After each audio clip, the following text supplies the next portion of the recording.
அந்த ஆகாயம் போதாத பறவை ஒன்று நதி கண்ணாடி பார்த்து மனம் நிறைந்தது இன்று கடலால் தீராத எறும்பின் தாகங்கள் இலையின் மேலாடும் பனி துளி தீர்க்கும் தீயை நீ பகிர்ந்தாலும் ரெண்டாய் வாழும் இவனும் அந்த தீ போலத்தான் அந்த ஆகாயம் போதாத பறவை உண்டு நதி கண்ணாடி பார்த்து மனம் நிறைந்தது இன்று கடலால் ரத்த தானம் கொடுத்த ஃபேன்ஸ நேர்ல கூப்பிட்டு ஆக்டர் கார்த்தி விருந்து கொடுத்து பாராட்டி இருக்காரு.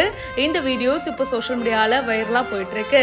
ஆக்டர் கார்த்தியுடைய பிறந்த நாள் மே 25ஆம் தேதி வந்தது. அவருடைய 47வது பர்த்டேவை சிறப்பா கொண்டாடினாரு. அவரோட பிறந்த நாளை முன்னிட்டு தமிழகம் முழுக்க ரத்த தான முகாம்கள் நடந்துச்சு.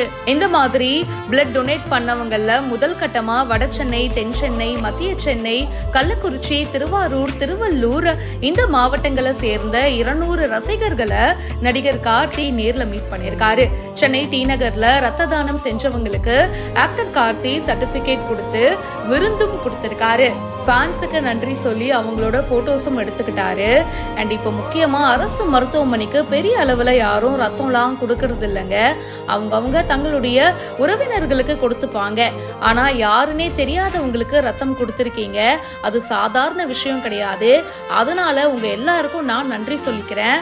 அதுவும் அரசு மருத்துவமனையில செஞ்சிருக்கீங்க, அதுக்காக நன்றி. அடுத்த வருஷம் உங்களோட சேர்ந்து நானும் இதை ஸ்டார்ட் பண்ணி வைப்பேன் அப்படின்னு ரொம்ப ஹாப்பியா ஷேர் பண்ணிருக்காரு. ஃபேன்ஸோட நிறைய விஷயங்கள் கலந்து பேசியிருக்காரு. அது மட்டும் இல்லாம சர்தார் 2 படத்துடைய ஷூட்டிங் ஸ்டார்ட் ஆக போகுதான். கூடவே அடுத்த வருஷம் லோகேஷ் கனகராஜோட சேர்ந்து பிரியாணி பக்கெட்டை எடுக்கிறதுக்கான டைம் வந்துருச்சு அப்படின்னு சொல்லியிருக்காரு. அதாங்க கைதி 2 படத்துடைய ஷூட்டிங்கை தான் மென்ஷன் பண்றாரு. மேலும் பல செய்திகள் பிஹைண்ட் ரூட்ஸ்ல வந்துட்டே இருக்கு. இதை பத்தி உங்களுடைய கருத்துக்களை ஷேர் பண்ணுங்க.